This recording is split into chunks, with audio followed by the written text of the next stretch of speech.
السلام علیکم ورحمۃ اللہ وبرکاتہ۔ امید ہے ناظرین آپ لوگ خیریت سے ہوں گے۔ اللہ آپ لوگ خوشیوں میں رکھے، رمضان المبارک کی نعمتوں میں رکھے۔ دوستو، رمضان المبارک کے مہینے میں تمام اعمال کرنے کے ساتھ ساتھ جس طرح روزہ رکھتے ہیں، جس طرح تراویح کا اہتمام کرتے ہیں، سحری اور افطاری کا اہتمام کرتے ہیں، تو روزہ رکھنے کے بعد اور تراویح پڑھنے کے بعد ہم یہ سمجھتے ہیں کہ اب صرف سونا ہے، یعنی سونے کو اہمیت دیتے ہیں۔ افطاری کرنے کے بعد ایک طبقہ وہ ہے کہ ذرا سی آلس کی وجہ سے اور ذراتی کوتاہی کی وجہ سے تھوڑی دیر لیٹے اور فجر کی نماز غائب ہو گئی، فجر کی نماز چھوٹ جاتی ہے، اور بعض لوگ فجر کی نماز کے بعد دوپہر تک سوتے رہتے ہیں۔ تو دوستو، سو کر روزہ رکھنا، یہ ہم کہاں رمضان المبارک میں عبادت کر رہے ہیں؟ صرف رمضان المبارک میں عبادت کرنا یہ نہیں ہے کہ صرف روزہ رکھ لیا اور شام کو تراویح پڑھ لی، بلکہ اس کا خاص عمل یہ ہے کہ صبح سے لے کر شام تک کے وقت کو ہمیں عبادت میں لگانا ہے۔ قرآن پاک کی تلاوت ہو، ذکر و اذکار ہو، استغفار کی کثرت ہو، اور جو دیگر معمولات ہیں ان کو پورا کیا جائے، قرآن پاک پڑھنے کا اہتمام کیا جائے زیادہ سے زیادہ۔ اللہ کے نبی صلی اللہ علیہ وسلم اور حضرت جبرائیل امین علیہ السلام، صحابہ اکرام رضوان اللہ تعالی علیہم اجمعین، اور تمام بزرگان دین، اولیاء اللہ، سب رمضان المبارک میں قرآن پاک سے ایک بڑی محبت تھی اور بہت زیادہ قرآن پاک پڑھنے کا اہتمام کرتے تھے۔ قرآن پاک سے ایک بڑا شغل تھا قرآن پاک سے، اور بڑی محنت کے ساتھ، جستجو کے ساتھ قرآن پاک پڑھنے کا اہتمام کرتے تھے۔ اور آج ہمارے معاشرے کا حال یہ ہے کہ ہم لوگ صرف رسماً قرآن پاک کو پڑھتے ہیں، قرآن پاک کو پڑھنے بیٹھ گئے اور پڑھتے پڑھتے نیند آ گئی، بس نیند آئی اور سو گئے، تو اس طرح قرآن پاک پڑھتے ہیں۔ اور ہماری مائیں اور بہنوں کا حال یہ ہے کہ وہ قرآن پڑھتی ہیں تو منہ میں قرآن پڑھتی رہتی ہیں، من میں قرآن پڑھتی رہتی ہیں۔ تو دوستو، یہ من میں کون سا قرآن پڑھا جاتا ہے؟ من میں تو کوئی قرآن نہیں پڑھا جاتا۔ تو دوستو، ایک طبقہ وہ بھی ہے کہ وہ یہ سوچتا ہے کہ قرآن زیادہ سے زیادہ ہو جائے، 5 قرآن ہو جائیں، 10 قرآن ہو جائیں، 20 قرآن ہو جائیں، سب سے زیادہ قرآن ہو جائے۔ اور پڑھنے میں ایک وہ بھی ہوتی ہے، بحث بازی ہوتی ہے کہ بھئی میرے زیادہ پارے ہونے چاہیے، چاہے قرآن اچھا پڑھا جائے چاہے نہ پڑھا جائے، لیکن بس پارے ہمارے زیادہ ہو جائیں، قرآن ہمارے زیادہ ہو جائیں۔ پڑوسیوں کا اس میں خیال کیا جاتا ہے کہ اس سے زیادہ ہمارے قرآن ہو جائیں، یعنی قرآن کے پڑھنے میں بحث کی جا رہی ہے، لیکن قرآن کے اچھا پڑھنے میں کوشش نہیں کی جا رہی کہ قرآن اچھا پڑھا جائے، الفاظ کو سمجھ کر پڑھا جائے، اچھی طرح ادائیگی کے ساتھ پڑھا جائے، خوبصورت لب و لہجے میں پڑھا جائے۔ بس ریس لگائی جا رہی ہے کہ یہ پورا کرنا ہے۔ تو دوستو، پورا کرنا قرآن کو یہ ضروری نہیں ہے، قرآن کو اچھا پڑھنا یہ ضروری ہے، قرآن کو اچھی طرح سمجھ کر پڑھنا یہ ضروری ہے۔ تو دوستو، سب سے پہلی بات یہ ہے کہ ہم سونے کو ترجیح نہ دیں، یہ نہ سوچیں کہ بھئی سونا ہی سونا ہے۔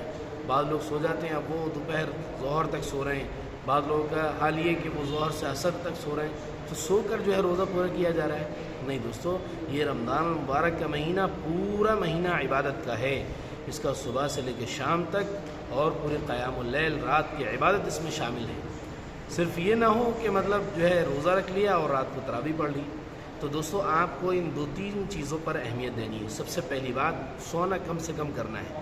ضروری نہیں کہ صبح نہیں سوئیں گے تو نیند آئے گی، بھئی تھوڑی بہت دیر سو لیا جائے، آرام کر لیا جائے، جتنی دیر آرام کر سکے۔ رات میں تو آرام کر لیتے ہیں، پوری رات اگر عبادت کی ہے تو پھر دن میں تھوڑا بہت آرام کر لیں، دوپہر میں یا صبح کے وقت میں۔ یہ نہ ہو کہ مطلب سوئے تو اب بس ظہر میں ہی آنکھ کھلے گی، اور بعض لوگ تو کہہ دیتے ہیں کہ اب تو بس ظہر میں ہی آنکھ کھلے گی۔ تو ایک تو سونا کم سے کم ہو، اور دوسرے قرآن کو اچھا پڑھا جائے۔ میری ماں اور بہنوں سے درخواست ہے، گزارش ہے کہ وہ جو آج ریس چل رہی ہے کہ بس انگلی رکھ کر چلے جا رہے ہیں، پڑھے جا رہے ہیں، انگلی رکھ کر چلے جا رہے ہیں، پڑھے جا رہے ہیں، بس 10 منٹ میں پارہ ختم کر دیتے ہیں، اور پوچھا جائے کہ بھئی 10 منٹ میں پارہ ختم کر دیتی ہو آپ؟ ہاں، میں تو 10 منٹ میں پورا کر دیتی ہوں۔ تو 10 منٹ میں پارہ پورا کر دیا، پورا کرنا ہے، چاہے جیسے پورا کرنا ہے، چاہے وہ سمجھ میں آئے نہ آئے، چاہے وہ پڑھا جائے نہ پڑھا جائے، چاہے اس کے الفاظ سمجھ میں آئے یا نہ آئے، چاہے زبان پر قرآن پاک کے الفاظ کی ادائیگی ہو یا نہ ہو، بس پارہ پورا کرنا ہے۔ تو پارہ پورا کرنا اصل نہیں ہے، قرآن کو مکمل کرنا اصل نہیں ہے، اس کا اچھا پڑھنا، اچھے انداز سے، اچھے لب و لہجے میں پڑھنا، پھر پورا کرنا، یہ زیادہ افضلیت ہے، یہ زیادہ فضیلت والی بات ہے۔ تو دوستو قرآن کو اچھا پڑھنا ہے، خوبصورت انداز سے پڑھنا ہے، سب لوگ گھر کے جمع ہو جائیں، ایک ماحول کریٹ ہو، ایک ماحول بنایا جائے کہ سب بیٹھ کر قرآن پاک کی تلاوت کریں۔ قرآن پاک کی تلاوت سے فارغ ہوں تو ذکر و اذکار کرتے رہیں، استغفار پڑھیں۔ استغفار پڑھنے سے دیکھیے کتنی بڑی فضیلتیں ہیں، مشکلات آسان ہو جاتی ہیں، پریشانیاں ختم ہو جاتی ہیں، بیماریاں دور ہو جاتی ہیں، اللہ تعالیٰ مال میں برکتیں عطا فرماتا ہے۔ تو استغفار کرنے کا بھی بہت اہتمام رکھیں، بہت اہتمام کریں۔ تو دوستو سب سے پہلی اور آخری چیز یہ ہے کہ رمضان مبارک کے مہینے میں سونا کم سے کم ہو اور عبادتیں خوب ہوں، اور زبان سے زیادہ بات چیت، گالی گلوچ، بیہودہ الفاظ، بیہودہ باتیں یہ کم سے کم ہوں۔ معلوم ہونا چاہیے کہ آپ روزے دار ہیں اور اس پر عمل بھی کر رہے ہیں، اور قرآن پاک پڑھنے کا بہت خاص اہتمام ہو، بہت پابندی کے ساتھ پڑھیں اور خوب قرآن پڑھیں، 10 پڑھیں، 20 پڑھیں، 30 پڑھیں، روزانہ ایک پارہ ختم کر لیں۔ تو دوستو ایک صورت ہے اگر آپ اس انداز سے پڑھ لیں تو انشاءاللہ آپ کا پڑھنا آسان ہو جائے گا۔ وہ صورت کیا ہے؟ وہ قرآن پاک کی صورت نہیں، یہ میں کریٹ کر رہا ہوں کہ یہ اس انداز سے، جیسے اگر آپ نے آدھا پارہ ہر نماز میں پڑھ لیا تو آپ کے 5 نمازوں میں یہ 2.5 پارے ہو جائیں گے، اور تھوڑا سا پڑھ لیا، یعنی ایک پارے میں 20 صفحہ ہوتے ہیں، آپ نے 12 پڑھ لیے، 13 14 پڑھ لیے، تو اس سے 3 ساڑھے 3 پارے بھی ہو جائیں گے، اس سے پڑھنا آسان ہو جائے گا۔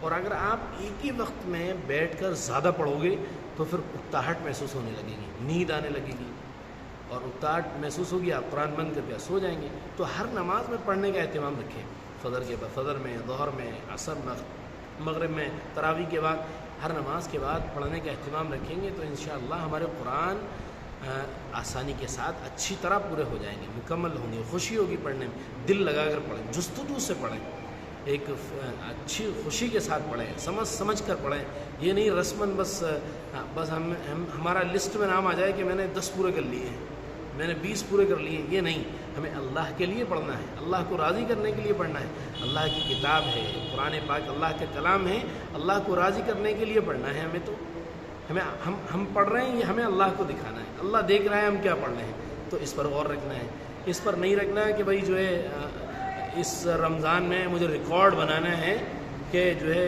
اتنے قرآن پاک ہو گئے میرے، مجھے 10 قرآن کا ریکارڈ بنانا ہے، 20 قرآن کا، تو ریکارڈ قائم نہیں کرنے ہیں ہمیں، تو اللہ کے لیے قرآن پڑھنا ہے، قرآن کے احکام پر عمل کرنا ہے۔ اس لیے انشاءاللہ ہم اچھی طرح قرآن پڑھیں گے اور سونے کا کم سے کم اہتمام کریں گے۔ میری آپ لوگوں سے گزارش ہے، درخواست ہے کہ رمضان المبارک میں پورے امت مسلمہ کے لیے دعائیں کریں، اپنے رشتہ داروں کے لیے دعائیں کریں، عزیز اقارب کے لیے دعائیں کریں، پریشان حال ہیں اللہ کی بارگاہ میں، اللہ کے سامنے سحری میں، افطاری میں خوب دعائیں مانگیں۔ دعا مانگنے کا کوئی بھی موقع ہاتھ سے نہ جانے دیں، دل میں جو دکھن ہو، جو پریشانی ہو، جو دکھڑا ہو، سب اللہ کی بارگاہ میں کھول کے رکھیں، اللہ کے سامنے بیان کریں، ساری حاجتیں انشاءاللہ نیت کر لیں کہ اس رمضان المبارک میں مجھے اللہ سے اپنا یہ کام کروانا ہے، مجھے اللہ سے اپنی یہ بات منوا لینی ہے۔ تو انشاءاللہ ہم اگر فکر کے ساتھ، توجہ سے، ایک دل کی کڑھن کے ساتھ مانگیں گے تو اللہ تعالیٰ ہمارے اس رمضان المبارک میں سارے مسئلے حل کر دے گا۔ امید ہے کہ انشاءاللہ آپ کو ساری باتیں سمجھ میں آ گئی ہوں گی۔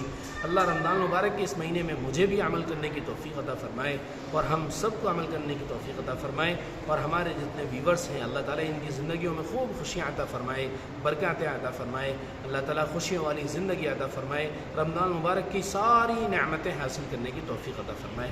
دوستو ہماری یہ قرآن المبارک کے اوپر اور رمضان المبارک کا مہینہ اور شب و روز 24 گھنٹے کی زندگی کیسے گزاری جائے، اس پر یہ ویڈیو ہے۔ آپ اس ویڈیو کو زیادہ سے زیادہ شیئر کریے، دوسروں تک پہنچائیے تاکہ دوسرے لوگ بھی اس کے ذریعے فائدہ اٹھا سکیں۔ السلام علیکم ورحمۃ اللہ وبرکاتہ۔